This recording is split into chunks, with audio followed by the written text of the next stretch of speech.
Hello everyone. In this video, we are going to talk about what exactly bivariate expectation is. That's really the only goal of the video. I'm in our section 4 note packet on page 9. And right away, the definition of bivariate expectation is given. So for a bivariate random variable, xy, with a certain joint density, we could find the expected value of any function of x and y as this quantity that's given in the equation.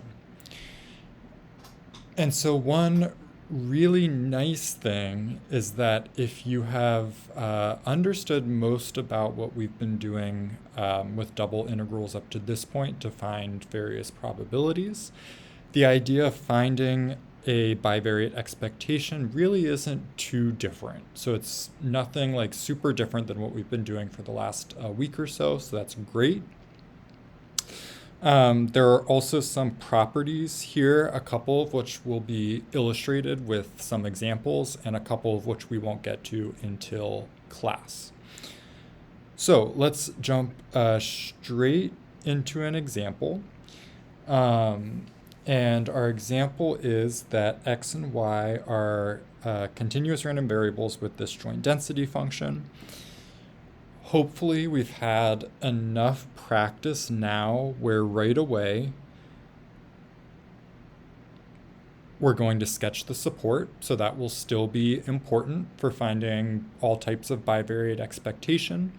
And I'll go through it a little bit more quickly than in the previous videos. So we know x is less than or equal to 1.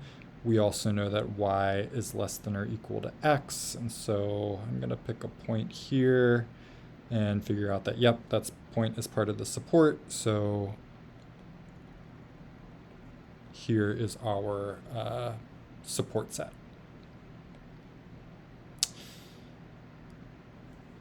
And so when we find the expectation, our first examples were asked to find the expected value of x times y. Seems like kind of a useless thing to find, but we actually will use this particular bivariate expectation a lot in the next few days. So it's used in the definition of covariance and correlation. And so what we're doing here is we are setting up a double integral, and I'll get to those bounds in a second.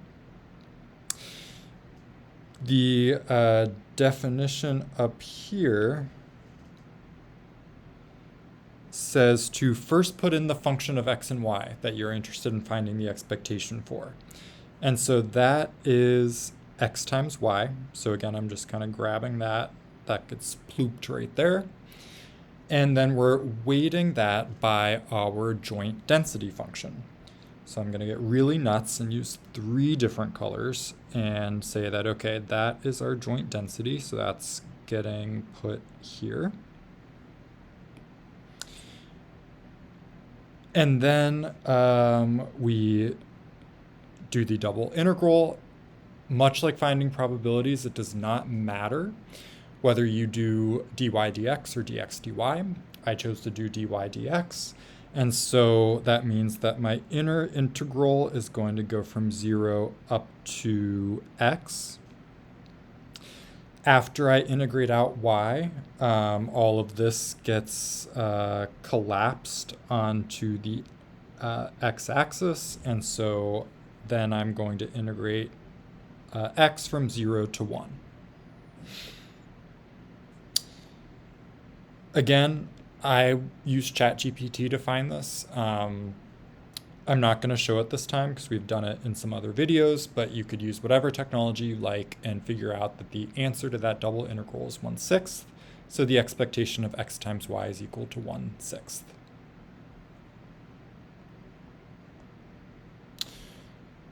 We'll do a few more examples. So the nice thing about this is that not that much is going to change from example to example if you have the same joint density. And what I mean by that is finding the expectation of 3xy We don't have to think about the bounds of the integral again, so they'll always just be the same. The only thing that's different is instead of g of xy being equal to xy, I'm putting in 3xy there. And then I am still weighting by 1 over x, dy dx. And if you compute that, that turns out to be 1/2.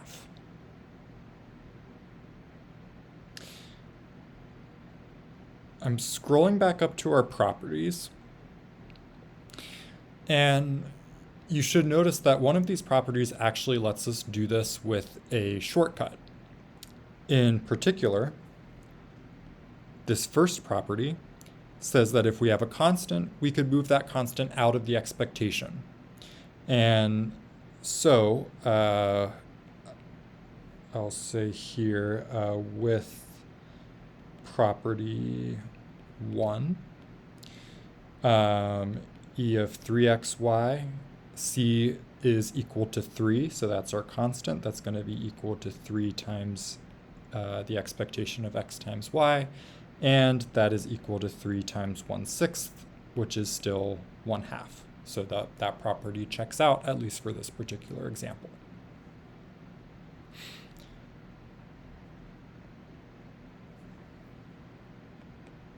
Now we'll figure out, just to have an example of a different expectation, the expected value of y divided by x. Again, it's the same joint density, so I don't have to rethink about my bounds, which is really, really nice. The only thing that changes is we're plugging in y over x for our g of xy. Everything else is the same. And again, you could use technology to figure out that this expectation turns out to be 1/2.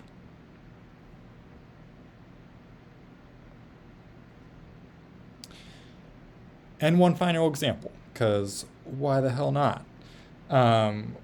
We could figure out the expectation of something a little more complicated, like 3 times x times y plus y divided by x.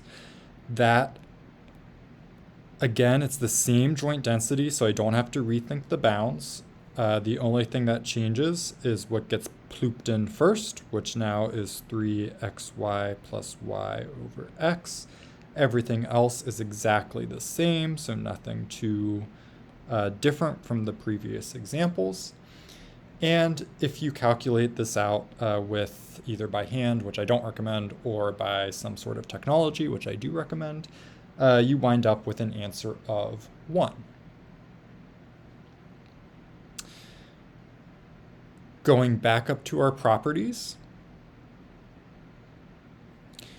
this second property we could have actually used that as a little bit of a shortcut for that last example. That says the expectation of adding two different functions of x and y together. You could split that up and find the expectation of each component of the sum separately.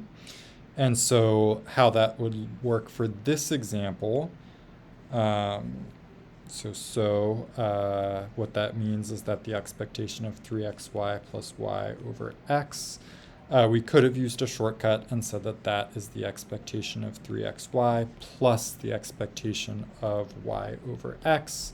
And we had already computed those two things to be 1/2. So that's 1/2 plus 1/2, 1, and we get the same exact answer. So again, bivariate expectation isn't anything too different from what we've been doing. So we're still setting up a double integral.